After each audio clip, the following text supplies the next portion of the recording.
dealing with the people of the Philippines. You do not issue a blank check to anyone because that is really addressed to the government first.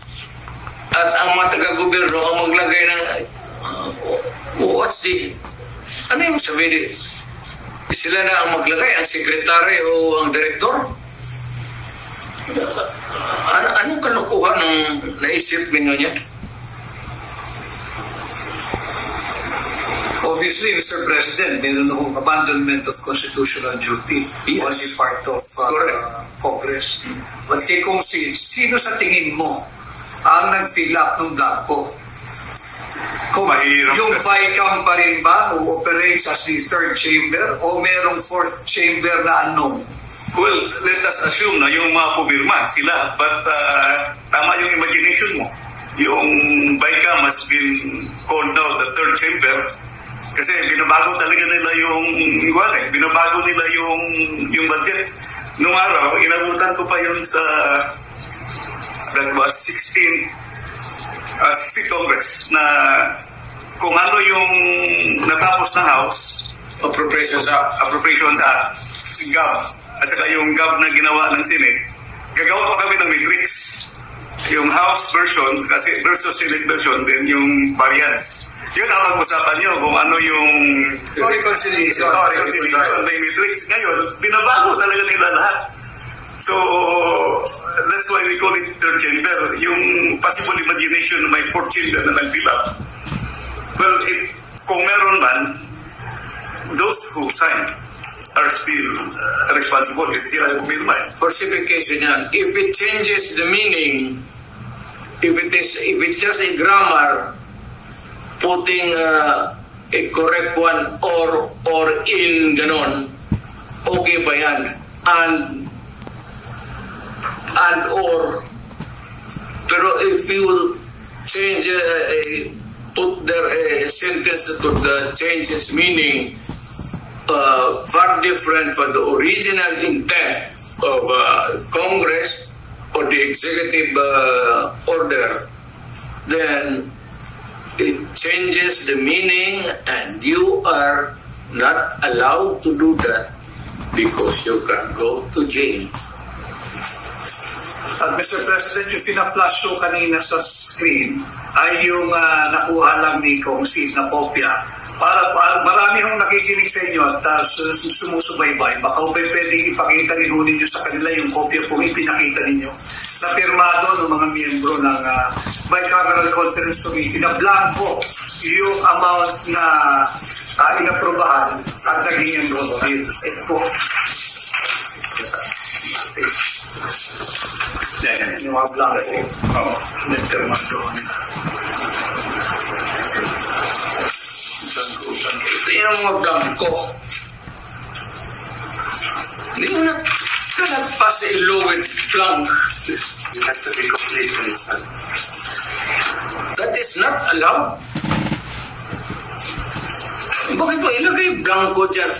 If it's a contingent amount, you play the contingent amount. Whether it falls short or sobra, then you can add. Or kunin mo kung may sobra.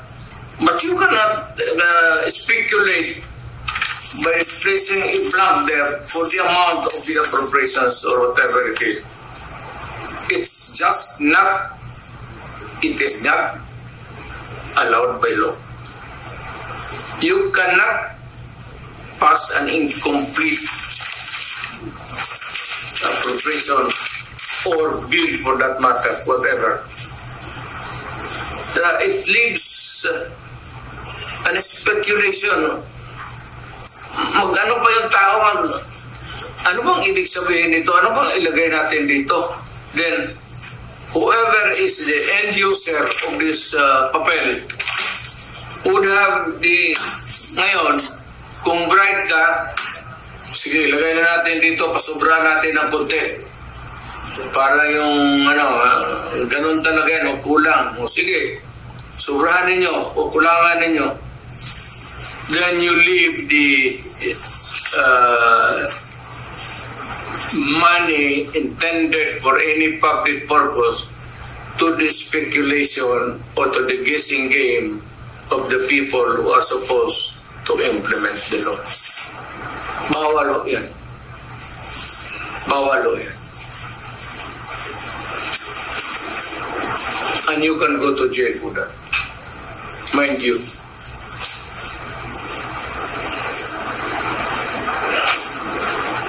Thank you, sir.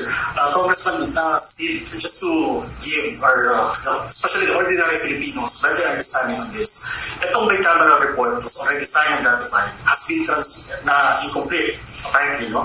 Has been transmitted to the Executive Department. Which hindi. Yung bicameral conference committee report, after ratification, i-reflect na yun siya sa tinatawag na enrolled bill. Yun na yung final copy na dadalhin sa Malacanang for signature of the President. Usually, pagdating naman sa President, marami namang economic managers, particularly DBM, will assist him review the budget. Correct. So, ang nangyari, sir, no, just for everyone's understanding, that bicameral report na blanco, we could assume... May pages na blanco. May pages na blanco. We could assume that when it reached the office of the President, may items na yun.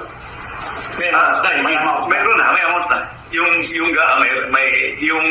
enrolled bill na dumating sa office of the President, may amount na. Correct. Which later on, he signed. The President said. After the review, kasi nag-request siya ng extension, di ba? Nag-move na yung assignment kasi i-review doon yan. Now, Congressman Steve, with this development now, no, we found out that the bicameral report was, there were items of blanco, but napirmahan na. What could be the implication of this, in this particular matter, especially to the office of the President? Actually, the budget is highly questionable. Kung akong tatanungin, iakyat na yan dapat sa Supreme Court kasi napirmahan na ng Presidente. Sid, matanong kita, when would be the earliest event that could discover this kind of... Actually, Mayor President, I was studying, gumagawa ko ng paper. Yung part 1, binigay ko na kay Atty. Vic. Marami na akong binigyan. Yung mga kaibigan ko na mga advocates doon, health advocates, pinadagyan sa part 1. While I was making part 2, in fact, I have a meeting last week dapat kay Atty. Bako na yan, a few days ago, kay Atty. Vic sa kay Peter Malinya. Saka anong yun, ibas ko. Nakita ko, all of a sudden, na-remember ko yung bicameral conference committee report kasi gaagaan tayo unconstitutional, yung education budget, nalampasan ng DPWH, and I reviewed the PhilHealth budget. Sabi ko, tingnan ko kayo yung bicameral report. Tingnan ko yung bicameral report because I want to know kung ano ba yung ginawa nila. Nasyak ako nung nakita ko, pag-open ko sa bicameral report, naku, may mga blanco. So, isa-isa ko. So, I made my study now. Ito na yung ginawa ko, Mr. President, na 3 or 4 days ago, nakita ko. It behooves upon you to call the attention of the public. And lahat na, President, lahat ng Senador, pati yung judiciary, that there is something terribly wrong going on. And if need be, you file the necessary corresponding charges anti-graft kung sino ng palusot niya into its final form dumating sa inyo. You did not really na-approve na sa Congress any attempt to pass on to Congress a falsified or a thing which is not a document which is not true and correct is, as a matter of fact, at that point already a consummated crime.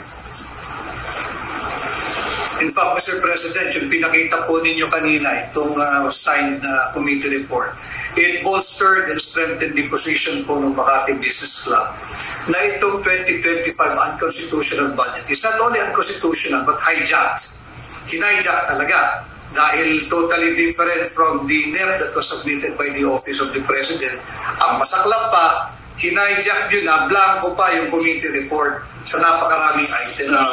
Well, that's something which has been looked into. I hope that the appropriate action can be taken by Ikaw, Sid, or any other Filipino dito nakikinig sa atin ngayon. Ako sana, pero matanda na ako, matagal na ako nawala sa practice. But nandito sila, Tony Delgra and the rest of the taga Davao.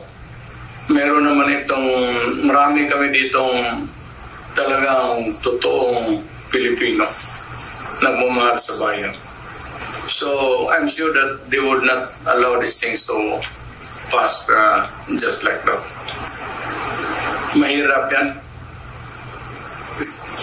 If I may, Mr. President and Congressman Uno, Harvey, ang pagkaintindi ko dito sa na-discovery mo, Congressman Sid, isang departamento lang ito, and including a provision on the program of appropriation.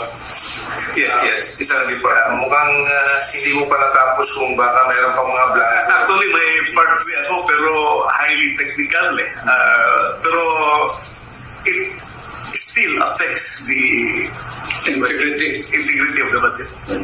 May mga dinagdag You can give it to the pa dito sa mga locals na mga sanay sa budget, even itong mga local governments. I may be able to help you to find some people are willing to work on it. Pag-aralan yan. Hindi tayo nagkulang yan. Sure, si Atty. Delgra is one hell of a Filipino, a good lawyer. Siya yung abogado ko nga pero hindi ako makulong. Pero kung makulong ako, malas talaga. Ibig sabihin, hindi dahil sa kanila, baka dahil kay sino ito mga